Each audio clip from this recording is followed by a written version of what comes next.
Welcome to Toy Business Unboxed, your gateway to the secrets of the toy industry.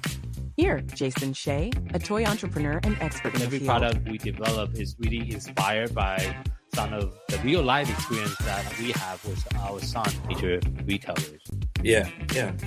Check. Is it? We think this is cool. Is this cool? The thing with Amazon is just it become more and more complicated over the years. Yeah, maybe you can also consider to create more online resources. We'll guide you through the enchanting world of toy design, marketing, and manufacturing. Now let the unboxing begin. Welcome to Toy Business Unboxed, where we unbox the secret of the success in the toy industry. I'm your host, Jason Shea, and today we have a very special guest joining us. He's a seasoned veteran in the toy industry with a wealth of experience and wealth of knowledge, spanning from owning his own retail store and all the way to now working for a global toys company. Please welcome Phil, and thank you for joining with me on the podcast today, Phil. Thanks, Jason. I'm glad to be here. Can you share with us your unique journey in the industry? Sure. And how long you have been around? I was born into it. I will admit, I started in the toy industry at the age of 3. I was the cute kid that was on the float in the downtown parades for my grandfather's toy store. So I've been in the toy industry all my life. My grandparents started the store in the late 40s, and I started working there literally at the age of 7. I got 10 cents an hour in 1973 to cut up boxes. You imagine giving a 7-year-old a box cutter today? At 14 years old, I had my work permit in hand. My parents now own the store, and I was standing on the floor selling handheld electronic games.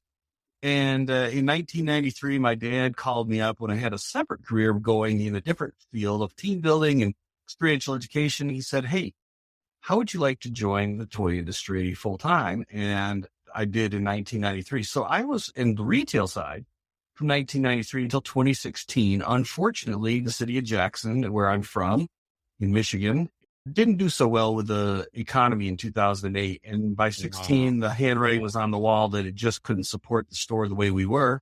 Yeah. So I left the business. We closed up the store in 2016 after 68 years. And then I moved over to the manufacturing side. Yeah. First with a German brand called Haba USA, and now with another German brand called Ravensburger. I'm the national sales manager for all the independent stores that sell Ravensburger puzzles and toys and Brio and all that. 31 years full-time in the industry, but a lifetime involved with toys. Yeah. We lived and breathed it. I didn't know anything else at Christmas time other than the toy industry. You have a very unique perspective because you work both as a retailer, now also representing like a giant toy brand. And I think the perspective is very interesting. So my next question for you is, what do you think that set the independent specialty toy store apart from the large retailer, and how can they strive in like today's competitive landscape, especially for the smaller guys? It's very simple. The thing that sets them apart is passion. Okay. You can sum it up in one word. When I deal with, or our team deals with the bigger accounts and the national brands and all that, it's a numbers game. They need to know, what's the turn ratio? How fast is this going to move? Am I going to make money? What's my profit margin? It's all numbers. Yes. When I deal with my sales reps and my retailers on the independent side, that's my primary channel. It's the feeling. Do I feel good about this product? Do I feel good about this company? Am I being served right? Do we have a good relationship? And that relationship carries over to the customer. So that retailer has a relationship. No one has a relationship with Target. Yeah, that's true. I'm not knocking Target. I'm not saying that they're a bad company or anything like that, but it's not a relationship. It's a transaction. You go into Target, you buy something, you move out. You go into your specialty store. It's a relationship. That's true. We closed the store, almost 8 years ago, 7.5 years ago. Yeah. I still have people that come up to me on the street and talk to me. Really? Whoa. Oh, yeah. They see me. They know me from the store. Having a strong relationship with your vendors. Those are the things that are going to make an independent store successful. It's all about the relationship. Yeah. And I think one thing that's unique with an independent specialty store is you actually get to meet the owner. When is the last time you meet the CEO of Target, right? Yeah. Exactly. Yeah. One of the funny things that would happen is someone come in with a complaint.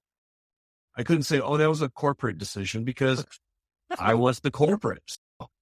Very different dynamic. And of course, you can create that the first name basis relationship that you couldn't create in the big box retail store. And I know you are also has been a member for Astra for over 25 years. What role do you see the organization like Astra playing in supporting independent toys retailers and also supporting small toys brand like myself, because I also own a small toy brand as well? Astra has amazing programs. And again, it's the people, it's the relationships. And some of my best friends in this world are people I've met through my time being at Astra. And one of the things, in fact, just before this podcast, literally I hung up from that call before getting on this call, was a new program called the Ambassador Program, where I am going to be, because of my experience and being a veteran in the industry and a veteran of Astra, an ambassador, a mentor for maybe possibly somebody like yourself that's new to Astra. So now I can take my knowledge and my experience and say, hey, Jason, here's some things that you should know about Astra and help you out. And then you can say, hey, Phil, I got a question. I'm your guy. Yeah, I saw that meeting. I wasn't able to attend. I have a conflict meeting. Yeah. I definitely need to watch the replay to understand how that membership program works. So those kinds of things exist within Astra. Astra does so much to support not only the retailers, but also the manufacturers, the sales reps, the affiliates, the people that do all the support for us. They work to help all of these people meet each other, connect in meaningful ways, and help each other to grow. When you get to Astra, for instance, at their Marketplace and Academy, they have classes that teach you how to be a better retailer or how to be a better manufacturer, classes that teach you about child development and play and how play affects child development, classes that teach you the insights of the toy industry to keep you informed of what is going on and how things are evolving and changing within the industry. So it's really more than just, hey, here's product, buy it. It's how do we make each other better? How do we build those relationships that we talked about and make it better? This is actually our first year with my toy brand and my toy company. For our first year to attend Astra, we actually have our first ever booth, so I'm nervous about it. But what is your advice for like newbie like us that have never been part of the Astra yet? I have been in the toy industry since 2017, but my business is 100% online. I do zero retail because that's just not what I'm good at. But this year, I'm really trying to figure out my way into the retail. What will you say to a new toy brand owner like myself that is trying to get into the retail space, but doesn't really know where to start? Just sign up for Astra, but doesn't really know where to start neither. What is your piece of advice? The first piece of advice is know what your story is. Know why you're going there and what is the story that compels your product to be something that people want to sell. When they come into your booth, do they understand what are you selling? Because you're not selling a toy. Yeah. We all have to understand that. We're not selling toys. We're selling solutions to problems or solutions to situations. We are selling a story, a feeling. How are people going to feel when they buy your product? You have to know that side of things and understand the dynamics financially of how that works for a specialty retailer. What kind of margins are they expecting? What kind of programs are they expecting? Can they order your stuff easily? How much are you going to ask them to order? Yeah. You say, wait, I need you to buy 144 of each of these items. They're going to probably go, unless your item is this big, no. Sure. So you have to know a little bit about that and what that retailer will expect. Most of the retailers are looking for, do you offer a program for free freight? Because we don't want to pay the freight. Do you have good margins? They're looking for keystone margins. If you have better than that, even better. Yeah. If you don't have that, what do you have instead of that that's going to help out? So if the margins are a little bit tight, maybe you can't quite do that because of how your structure's set up. Then you have to figure out, what do I have that will offset that? Is this product going to move fast enough? Do I have marketing assets?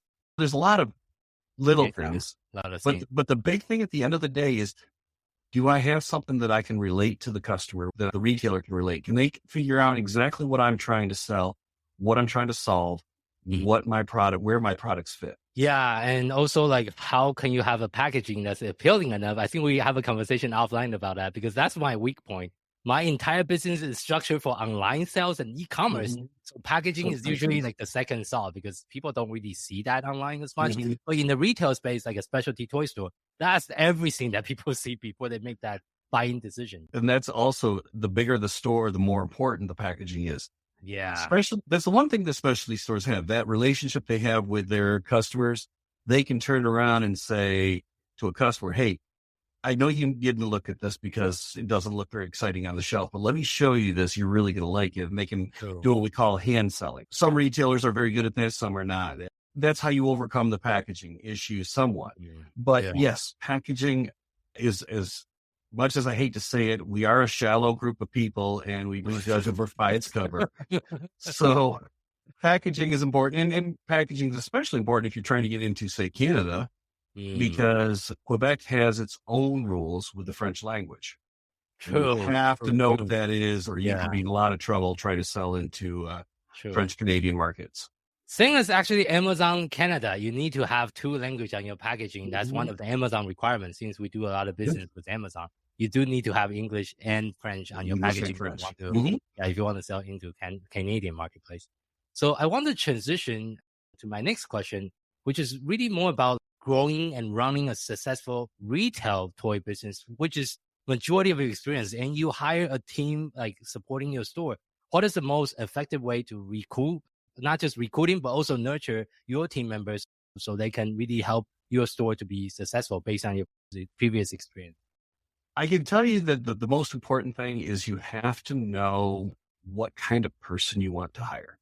When I say what kind of person, we all have inherent traits. You know, we might be friendly and outgoing. We might be very smart. We might be super organized. We might have a trait of we're very prompt and always on time. We might have a trait that says we love to crunch numbers, or we love to help other people. Yeah. And so you have to identify what are the traits that this job requires and list them all out. You just go, well, here's all the different things I want out of this person. What's the perfect employee? And when you know what the perfect employee is, you can look at that list of traits and you can say, okay, this I can teach. Someone move that over here. This I can't teach. Someone move that over there. They have to bring this to the table. This I can put in my training program. And so what we do is we create 2 lists, a list of what they have to bring to the table and a list of what I'm going to teach. And now you have your interview questions and your training manual. Okay. That's a good way to look at it. You've already built it. Now, finding those people, if you're using Indeed or any place else like that, if you're going to Monster, if you're doing any of the online sites or your local paper or a radio ad, the key here is this list of traits. Help your people self-select. If you're looking for somebody that's super organized, start off your description of the job, not with what they're going to do or anything like that. Say, I'm looking for someone that's super organized. Right off the bat, the people that are not super organized, or at least don't identify that way, you're going to go, oh, that's not for me. But the people that are going, they're super organized, go, oh, I'm super organized. I'm looking for somebody that's super organized, that loves to solve problems and help people out in a fun way. So I want to bring the question back to specifically to the specialty toy store. Is there a special trade? Do you want to hire someone that really love and have passion about the toys? And what is the trade that you are looking for? For me and my store, when I was hiring, we hired 10 to 12 people just for the Christmas season because we are a very large store. True. The things I was looking for is people that were friendly, outgoing, and loved to solve problems or help people. And so one of the questions I would often ask is somebody, whether you had retail experience or not, didn't matter. I have 20 years of experience in retail, but it was all at JCPenney. Good. So, so I would have somebody that I would talk to, and I might ask them a question. Tell me about a time where you had really good customer service. I see. Okay. And what that would do is they'd share an experience with me that they've had, and that gave me an idea of where their head was in that space. Or I'd say, tell me about a time where you had to solve a really hard problem. And if they say, oh my God, I hated it. I couldn't stand it. It was the worst thing in the world. I'm like, well, you might not be the right person for me. But if you say, oh, you will not believe this. I had this experience and it was so cool because I did this and this. And next thing you know, this happened. And like, okay, that's somebody that has a passion for solving problems. Yeah. Those are the things that I looked for when I was looking at, but like, it changes for every job. I needed a new bookkeeper for my store. And I really wanted someone that's ultra organized. I interviewed a person who said, at the end of the day, when I leave, I want to make sure that if I get hit by a bus on the way home, whoever has to step in tomorrow knows exactly what I've done. And I'm like, that's a bookkeeper. Yeah. That's what you want for your book. That might not translate to sales. But every position in your store has that Different. characteristic. Yeah. And if you have to know what you want, Mhm. what you can train, what you can't train. I can teach you all you need to know about toys. I can Yeah. show you how to play games. I can talk about how different toys are used for different needs. I can talk to you about how the cash register works and our layaway policy and our gift wrapping policy and our returns policy. I can teach all that, Yeah. but I can't teach you to care. That's true. That's true. That's a hard one to teach. And for us, for our toy brand and our toy marketing company, we also use like DISC, like a personality test, just bring us a little bit more context. Another one we have used in the past is called Kobe assessment. That's also a personality test assessment we do. Right now we have our team is fairly small. We have about 9 people, including myself. And we are still trying to grow. So thank you so much for sharing some of the tips for the interview. I'll definitely implement some of that into my current hiring process as well. But the next thing I want to transition into is now we talk about hiring, but I want to talk about marketing for retail store, which is a very unique challenge because marketing plays a significant role to attract your local customer to your local retail toy store. What are some of the unique marketing approach that you have tried in the past that worked well for you? The first thing is you have to know exactly who you are. When I say who you are, you as a person, but you as a business. Mm-hmm. What does your business stand for? What are the values of your business? Because the customer that's going to be the easiest to sell for you is the customer who shares the same values you have. For instance, my values were having fun, helping others, education, and nostalgia, which is about the perfect combination for a toy store. Nostalgia, because you got Christmas and birthdays. Mm-hmm. The having fun, toys, the education, toys are educational. They said that all television is educational, just depends on what it's teaching. And I say the same thing about all toys. All toys are educational, but not all lessons are the same. True. Yeah. So knowing that those were my 4 core values and my store's 4 core values, I made sure that in all my advertising, some marketing, I would run radio ads. I used a lot on social media because that's the other thing about advertising. If it looks and sounds like an ad, what's the first?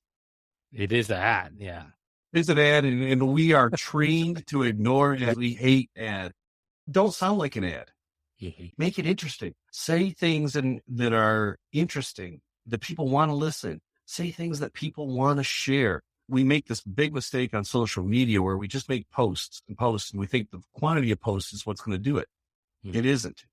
Mm-hmm. Say things that are share-worthy. This is share-worthy, by the way, is a term that my friend Tim came up with.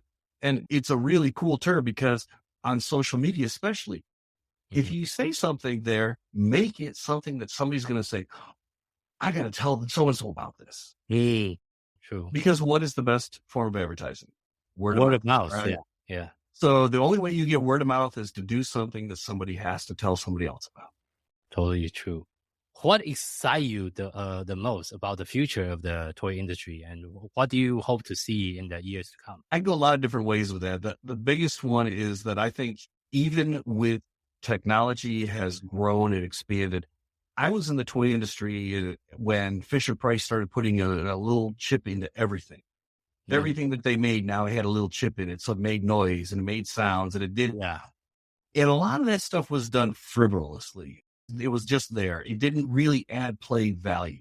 And I think one of the things that's excited me the most, especially with the brands that I've worked with Haba and with Ravensburger, is play value is at the core of what we do. Most of the toys I see nowadays, we've gotten away from technology as just a bell and whistle, as a gimmick, to technology only if it makes sense for the play value. Got it. Yeah. And play value is what makes the difference in a child's life. The lessons that they learn start at a very early age. I'm not anti-technology. I'm anti-frivolous technology. I'm all about play value. And what I have seen over the last 10 years is a trend away from technology for the sake of technology and technology for the purpose of expanding and building on the play value and the experience.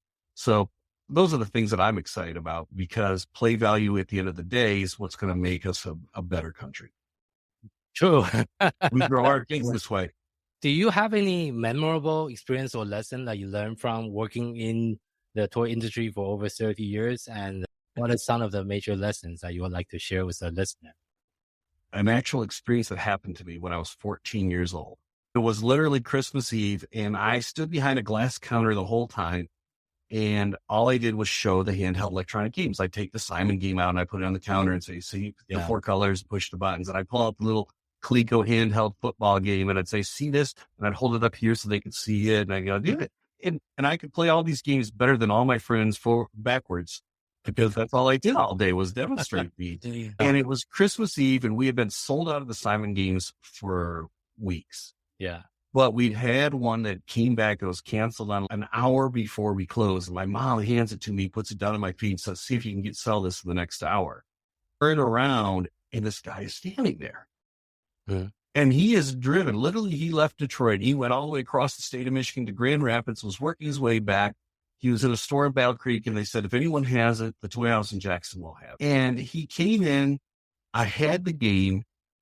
And he's reaching over the counter and he's hugging me and he's saying, God bless you, over and over. He's crying. Whoa. I'm crying. Whoa. I'm 14 years old and I'm realizing it just now, it's dawning on me. My whole world's kind of opening up to the idea of what a difference we make. And we have to always remember that we aren't just selling toys.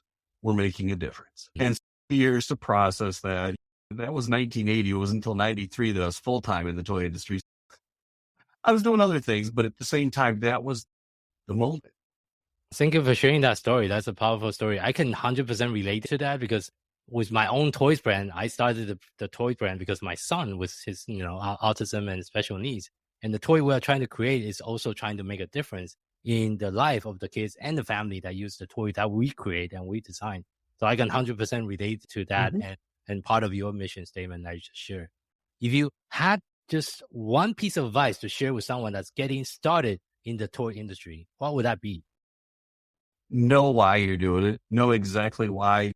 Know your core values and make sure that what you're doing with your business, whether it's opening a retail store or manufacturing a product or becoming a sales rep in the industry or whatever it is, know exactly that it matches your core values. Make sure that it matches them openly. It's the best advice I ever got, and it has served me well. I'll give you one other piece of advice, though, because it came from my grandfather, and he started the store in 1949, grew it into this amazing 3 words. All of our life, he drilled this into our heads. Plan for success. And if you know exactly what you are and why you're doing what you're doing, it's really easy to find that success. Because you'll attract the same people that share your values. And I think it's also very important because entrepreneurship, it doesn't matter what type of business that you open in the toy industry, it's going to be tough. There's going to be a lot of up and downs. It's not always going to be roses and rainbow all the time. Just like you say, if you don't really understand what you're standing for, you most likely going to give up as an entrepreneur. And that's the only way to lose as an entrepreneur is when you give up. If you don't give up, even for me, throughout my entrepreneur journey, I went through a lot of stuff. I share openly in the podcast in the past. When I first started my own toy brand back in 2017, I have a full-time job. I have 3 kids, one with special needs. The second one just got diagnosis with cancer, which is leukemia. At the same year when I launched my toy business, it's like my life was like so stressful. And I was trying to piece everything together and launch my own toy business at the same time. And my wife at the time was pregnant with our 3rd child, all happening within the same year. So you can imagine the amount of stress I was under to try to overcome all that. But I want to share that story with a listener because if I can overcome that, so can you. It doesn't matter what kind of business you start in the toy industry. It could be a retail store. It could be your own brand. You are going to run into difficulty. But the main thing is you never give up. And just like what Phil shared earlier is believe in your true core value, believe on why you start a business. Then you're going to prevail on the other side and see the light at the end of the tunnel, hopefully, as well. The beautiful thing about aligning with your core values is, number one, it doesn't feel like work. You're just 100%. Doing what comes naturally. Yeah. And number 2, you're going to find the low-hanging fruit, which is the people who share your values. They're the easiest customers to attract. For sure. So find out what your core values are. Make sure your business aligns completely with your core values and make sure you do everything consciously. Thank you so much for being on our podcast interview today. Where is the best place for the listener to find you? The best place is go to my website, philsforum.com, PHILSFORUM, philsforum.com. That's my side business where I do give advice and talk to people, retailers, about how to be better retailers. And it has my contact information there. I see. And I think we'll also see you in Astra this year. Yes. And I'll be at Astra. Yes, Okay, sir. perfect. Yeah, I will also see you in Astra. Please come swing by to our booth, which is 3303. Me and my sister will be there. Wonderful. Talking the show. I'm looking forward to it. Yeah, looking forward to see you in person. And thank you so much again for being on our podcast and sharing all your experience and sharing all your knowledge in the toy industry. Really appreciate your time today. Thanks, Jason. I appreciate it. You've been listening to Toy Business Unboxed, hosted by Jason Shea. Thank you for joining us in exploring the fascinating world of toys and the ingenuity behind them. To stay updated with the latest episodes and continue your journey into the toy business, remember to subscribe and follow us. If you found today's episode insightful, please leave a rating and review and share this podcast with others who share your passion for toys. Until next time, stay curious and keep innovating.